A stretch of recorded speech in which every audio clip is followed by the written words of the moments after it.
los tienen y hay unas ciertas diferencias que vamos a encontrar con respecto a eucariotas. Lo primero es que acá, acuérdense que tenemos más que todo unidades operativas, es decir, que en una misma unidad de transcripción se van a estar transcribiendo diferentes potenciales proteínas o enzimas, quieran, en un mismo mensajero.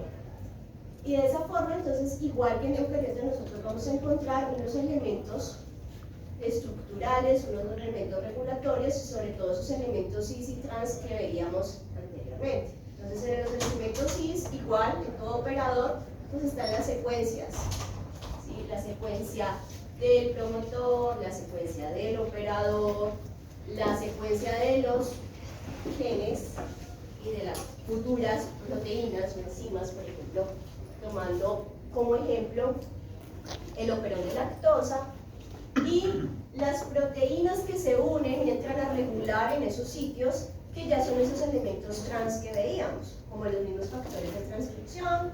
La polimerasa en sí es otro elemento trans.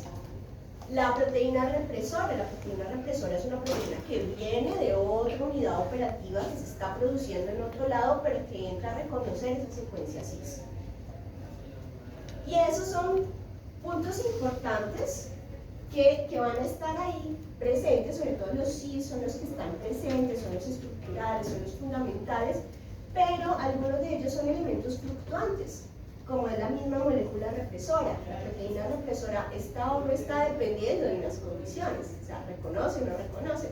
Y eso es, ese manejo de lo que empieza a regular el hecho de que esté o no esté dándose la transcripción.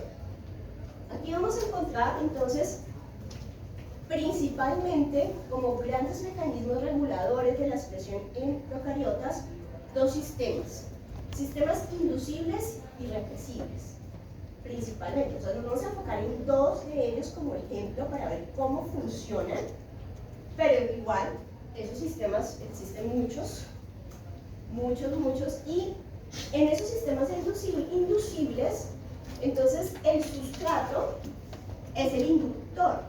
O sea, la presencia de la molécula que debe ser consumida induce la síntesis de esas proteínas o de esas enzimas que son las que se encargan de catabolizar.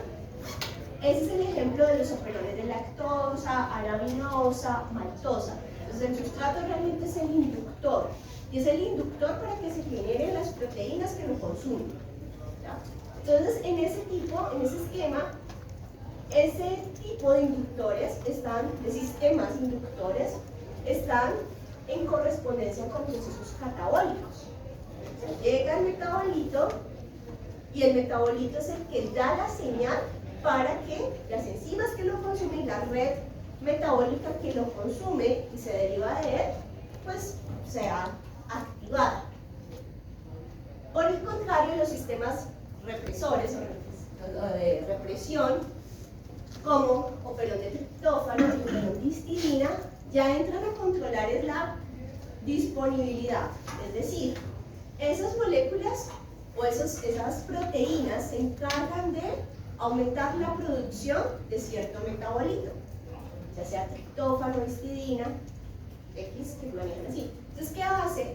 La disponibilidad de ese producto es la que induce a que se frene la producción de las enzimas que lo producen o se aumente.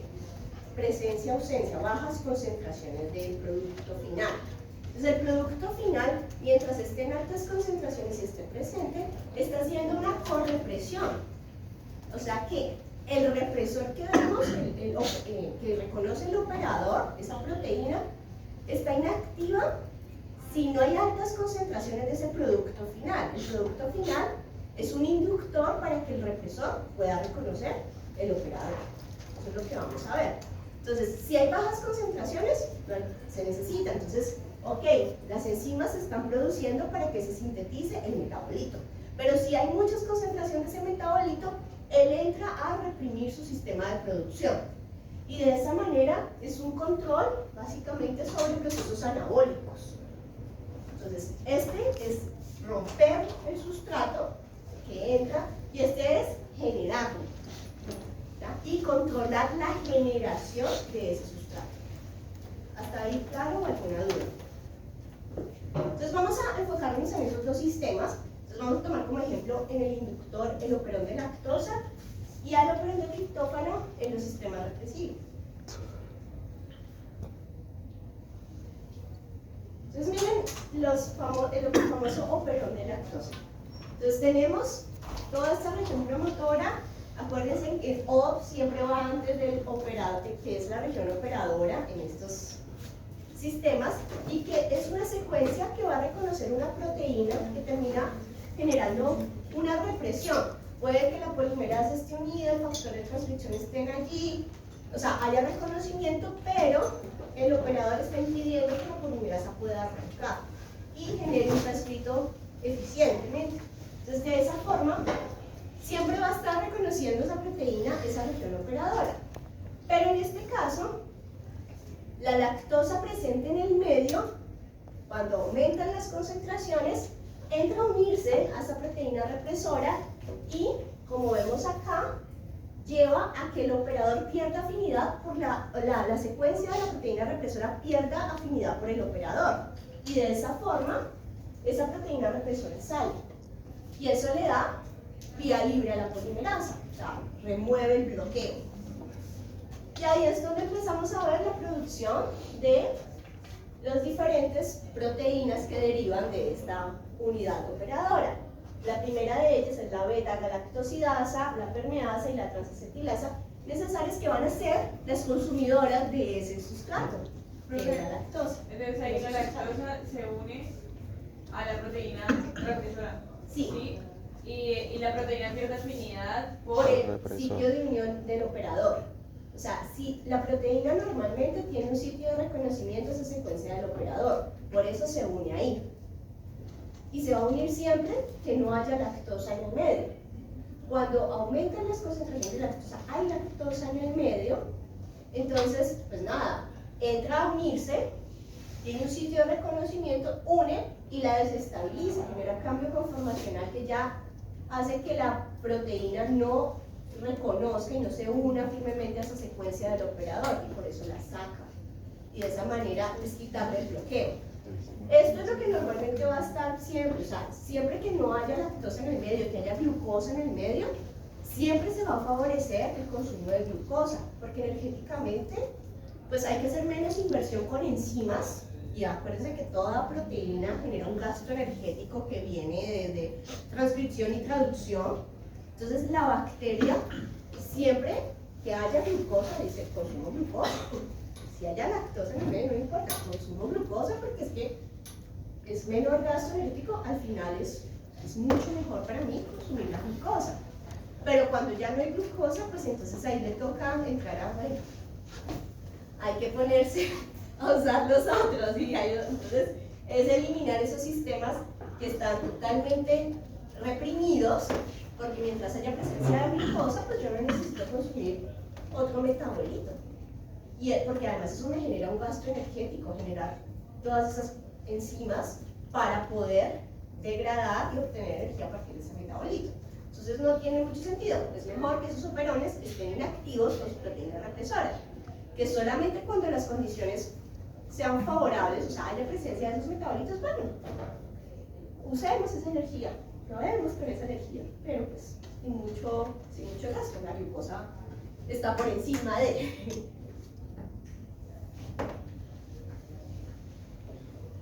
Entonces, ¿qué es lo que pasa? Como les decía, tanto la lactosa como un derivado de esta beta-galactosidasa, que es la primera que se encuentra en el operador. Así que cuando se está transcribiendo toda esa unidad operadora, la primera proteína que también está siendo traducida de forma simultánea, porque no ha terminado de transcribir el resto de enzimas, y esta otra ya está saliendo. En esa traducción, acuérdense que estamos en procariotas. Entonces, esa beta-galactosidasa es importante porque, como ven, reconoce la lactosa y en el 50% de los casos, es un 50-50, genera la hidrólisis que todos esperamos, la hidrólisis del disacárido, dejándonos libres los monosacáridos galactosa y glucosa, pero en un 50% de los casos genera una transglicosilación y convierte a la lactosa en alolactosa. Y la alolactosa, que es la que estamos viendo aquí, es un mejor represor de esa proteína que se une al operador, es mucho mejor para fijarse. Entonces casi que inmediatamente la lactosa se une, empieza a liberar a esos represores, pero en la medida en que se va sintetizando la beta-galactosidasa, aumenta también la alolactosa en el medio y este es un mejor removedor de la represión, por así decirlo. También lo reconoce y evita que esta proteína se una al operador. Entonces con las dos funciona mucho mejor con la lactosa y eso es lo que hace que se encienda mucho más rápido ese tipo de operadores de lactosa. ¿Sí es claro? Porque más o menos. No, pues, no, o sea, no entiendo qué pasa específicamente cuando se habla de transglicosilación. Ese es su sustrato, ¿sí? La enzima reconoce este sustrato. Generalmente, y es lo que esperábamos siempre, bueno, va a romperme el enlace glucosídico, me va a hidrolizar el enlace glucosídico, y efectivamente lo hace, lo hidroliza. Pero hay un porcentaje de la enzima que no se comporta como una glicosilasa, sino como una transglicosilasa. Tiene también esa capacidad de tomar ese mismo sustrato y generar, ya no romper el disacárido, sino transformar ese disacárido en alolactosa. ¿Qué pasa? Con esto no es que se va a perder, también tiene una función, es que es mucho más afín a la proteína represora, inclusive la misma lactosa. Entonces, en la medida que se genera también está ayudando a quitar la represión que tienen los otros operadores de lactosa y la hace mucho más eficiente que el sustrato de lactosa. Entonces, casi que le quita esa responsabilidad de lactosa inicial que estaba tratando de remover esos represores porque pues está uniéndose ahí, le quita esa responsabilidad y esta es mucho más rápida y más afín y genera la. ¿Sí? Entonces es como, ¿sí? ¿Ya mejor?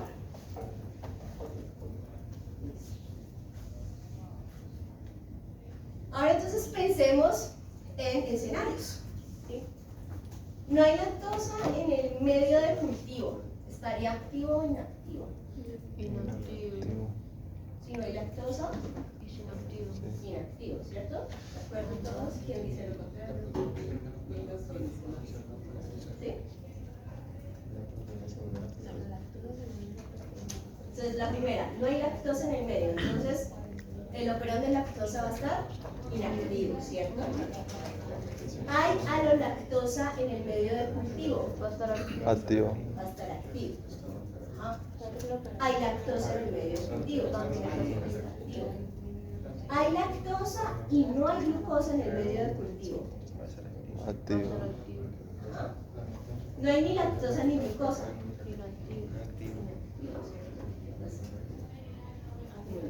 Entonces vamos a mirar. Pero si no hay lactosa, tampoco hay alolactosa. Y si hay Pero glucosa, entonces la beta-glucosidasa, ¿qué es?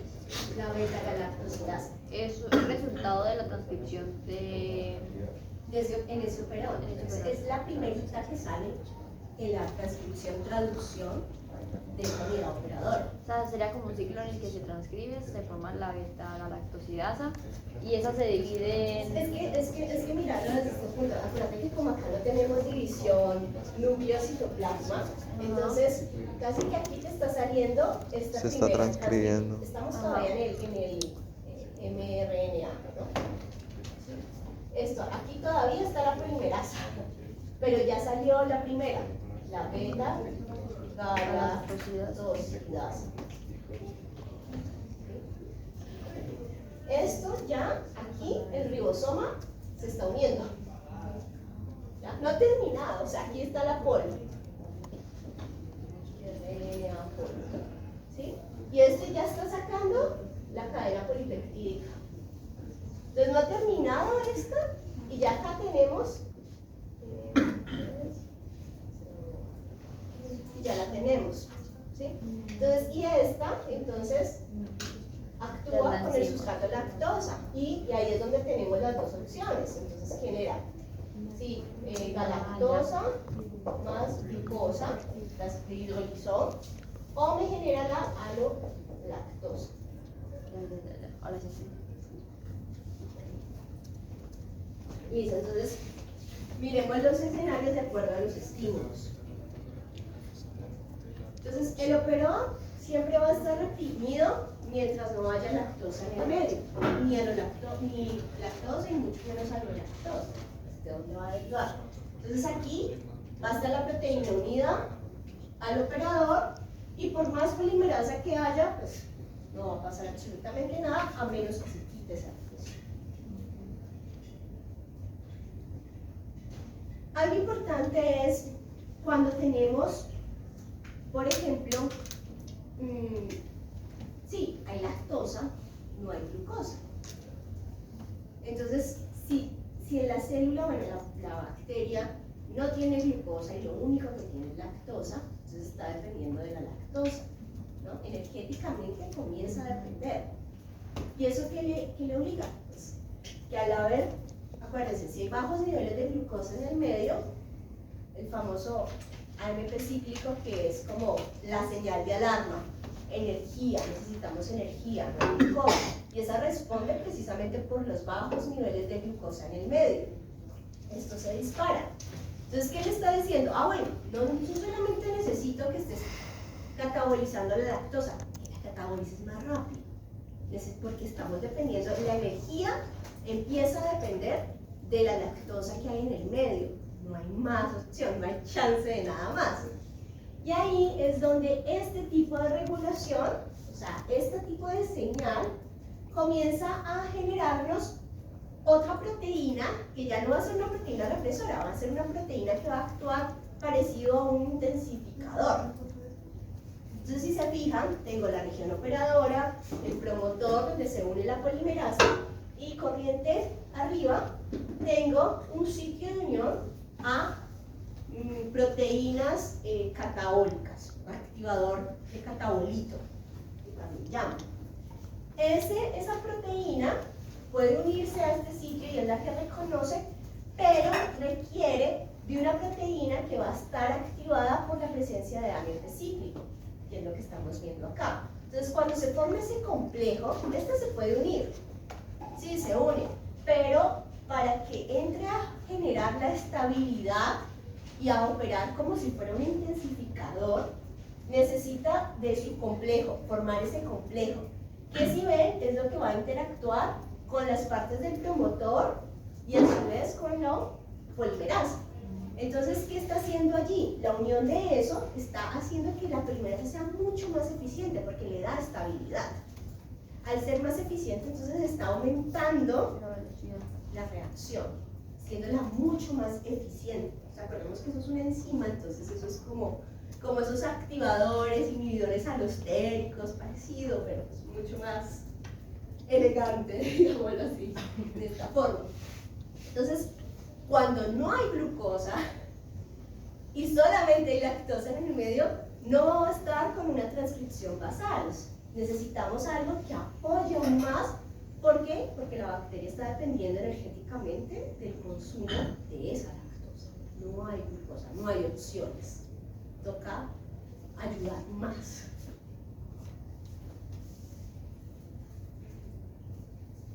Entonces, lo que decíamos, ¿hay glucosa en el medio?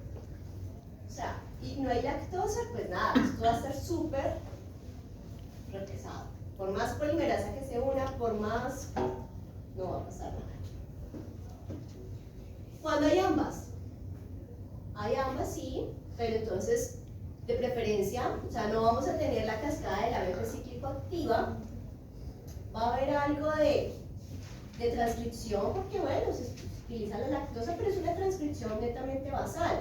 No se está dependiendo la supervivencia de la energía, ¿sí?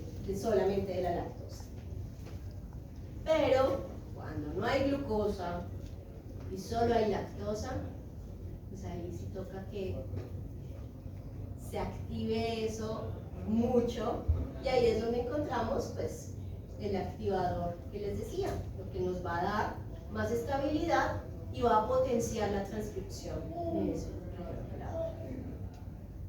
¿Hasta ahí claro o alguna duda?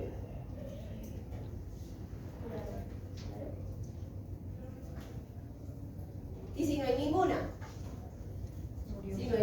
sí se une la proteína activadora, se puede unir lo que sea, o sea, pero hay operador porque no hay lactosa, no pasa nada, o sea, por más ayuda que tenga, hay un represor ahí, nada que hacer. Entonces, no va a haber activación. ¿Listo? O sea, es como paso 1, que haya el metabolito, que haya la lactosa. Ok. Va a ser más rápido o menos rápido dependiendo si hay o no glucosa. Eso es todo. Pero el primer paso, sí o sí, es que tiene que haber lactosa en el medio. Ahora pasemos al otro sistema.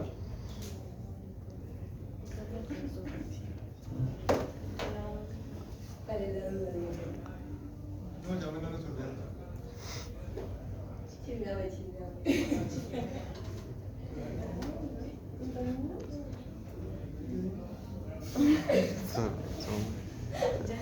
Ay, yo te explico. Ya, es que no entendía si la glucosa y la galactosa van. Entra la glucólisis, normal. Ah, ok. ¿Y eso es lo que le va a dar energía a la polimerasa? No, le va a dar energía para lo que necesite la célula. Pero entonces es que no entendió lo del operador. O sea, está la proteína unida al operador. Se tiene que unir para que se despegue esa proteína y pueda hacer la polimerización. Sí, acuérdate que como es proteína, pues tiene unos sitios que se pueden unir ligando, se pueden unir otras proteínas, pero cada vez que se une alguna proteína puede generar un cambio conformacional. Como si nos ponen a nosotros peso y pues obviamente nos vamos a agachar por el peso, es lo mismo, hace cuenta que esa es la proteína. Entonces en ese orden la proteína libre normalmente reconoce esa secuencia del operador y se para allí y se convirtió en la roca que evita que lo que vaya detrás de ella pueda pasar. Entonces esa es la roca. Pero ¿qué pasa cuando llega una molécula que se puede unir a ella y que uniéndose a ella le incomoda quedarse en ese punto? Le incomoda y pierde su afinidad por ese punto, entonces por eso se desprende y sale. Y al quitar la roca, pues de ahí en adelante lo que estaba atrás se va, libre, no tiene ningún impedimento. Eso es lo que está haciendo la lactosa o la alolactosa con la proteína, uniéndose a ella, incomodándola y soltándola de ahí. ¿Sí? Sí, ya. Profe, pero entonces se podría decir que la proteína que está ahí tiene más afinidad a la lactosa que al operador. No, o sea, el sitio de unión, cuando llega ese metabolito, casi que bueno, está diseñada para que haya ese reconocimiento y que le genere ese cambio conformacional.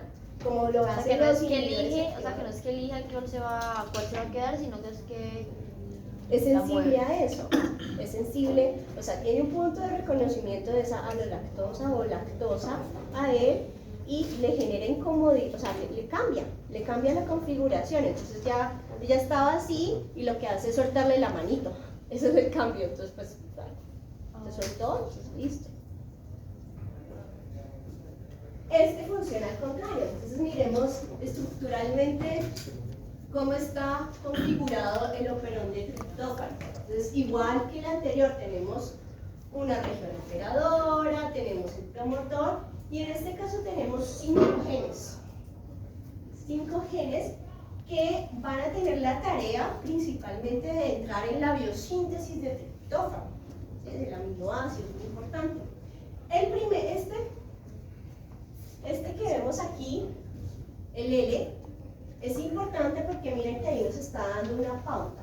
Y es que estos sistemas restrictivos, un poquito de represión, tienen como un doble chequeo. No se quedan solamente con el operador está unido o no está unido, no. Tienen otra manera también de controlar, porque nosotros podemos tener triptófano libre o triptófano unido a ARN de transferencia. Entonces se están controlando esas dos disponibilidades de triptófano. Una cosa es el triptófano libre, que vamos a ver, es el que controla que la región operadora esté, o sea, la proteína en la región operadora esté o no presente.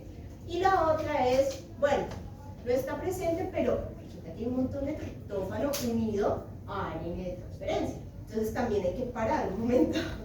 No es que no haya, es que está unido al ARN de transferencia. Y ahí es donde entran los famosos sistemas de atenuación que vamos a ver. Ese es el más o menos como un poquito más complicadito de entender. Y ahí, ¿quién dicta cómo se hace el sistema de atenuación? Pero les estoy dando todo este preámbulo para que estén preparados para verlo. Es la traducción de este gen. Entonces miren que aquí la pauta, ¿qué les está marcando ahí? Pues que esa región, esos codones que hay allí son ricos en generar triptófano.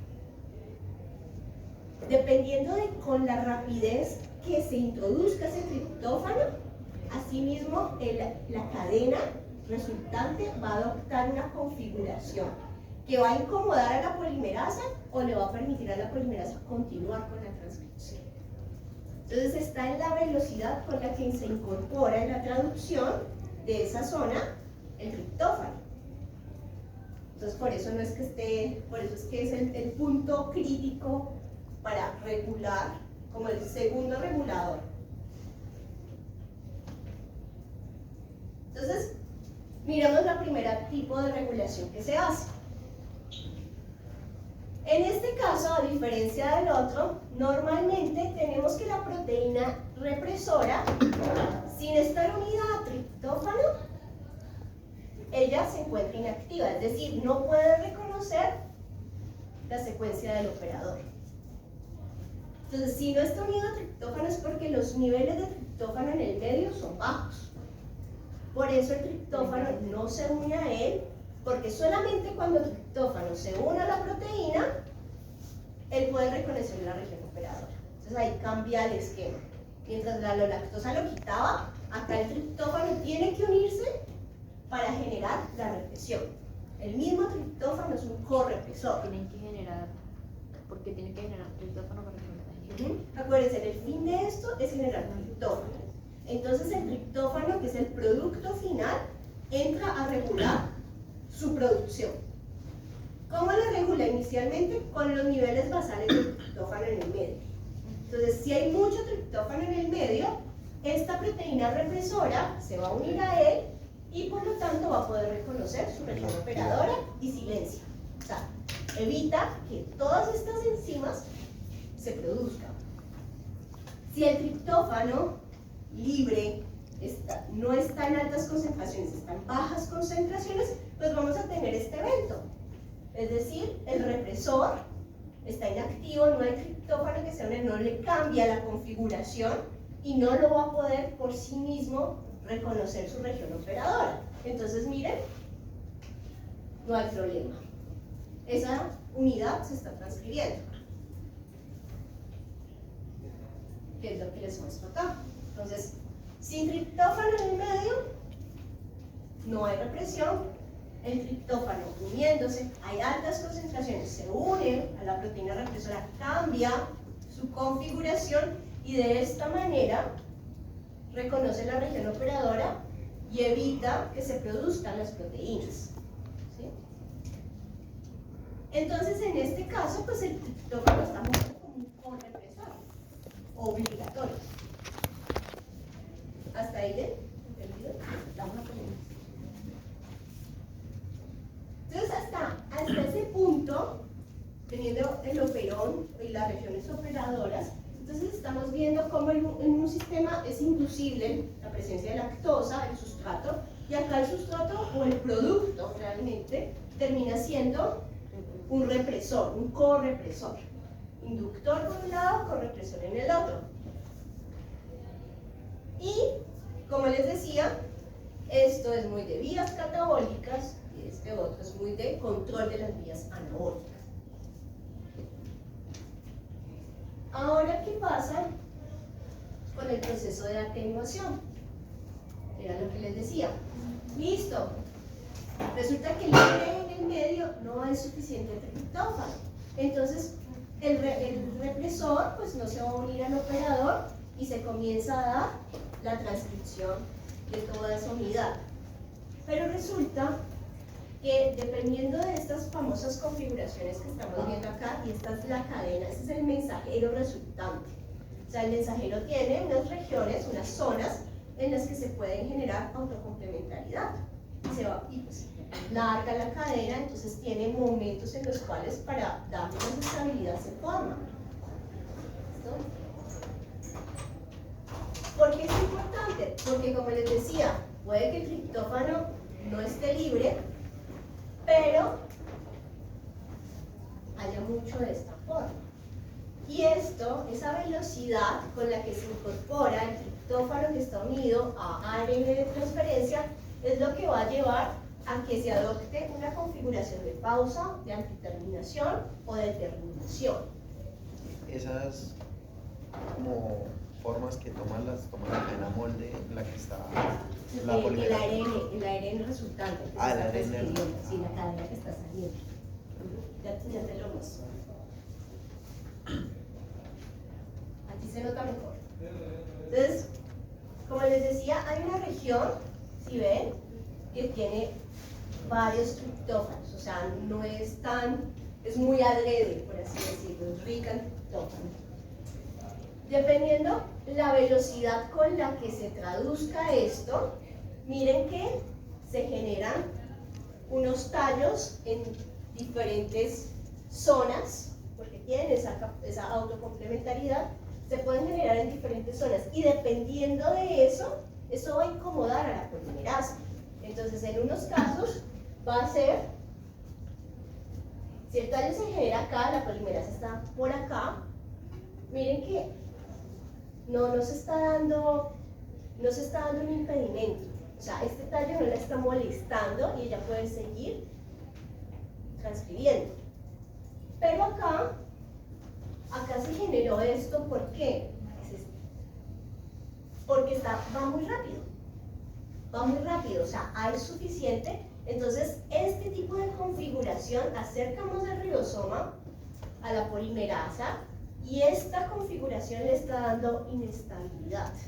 Entonces, termina llevando a que la polimerasa se caiga y se aborte la transcripción. Y es justamente por esto, por la velocidad con que estos triptófanos se incorporan en la traducción. Entonces, si es muy rápido, le está diciendo, le dice, no, un momento, no produzca que hay. O sea, si se incorporó rápido el triptófano que venía unido a los ARN de transferencia, esto va rápido, genera esta configuración y es capaz de decirle, no más.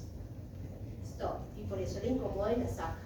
Y es una manera de controlar esos niveles de triptófano.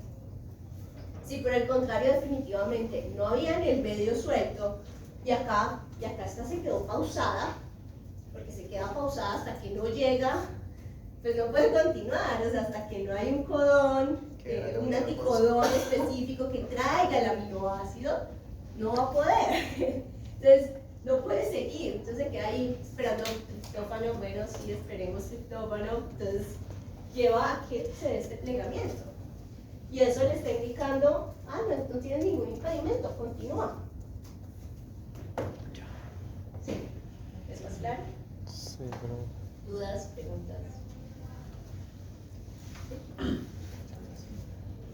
¿Ahora sí? ¿Entendido? Listo, entonces, ¿preparados? No. Les dije que era- Guau, esto fue una-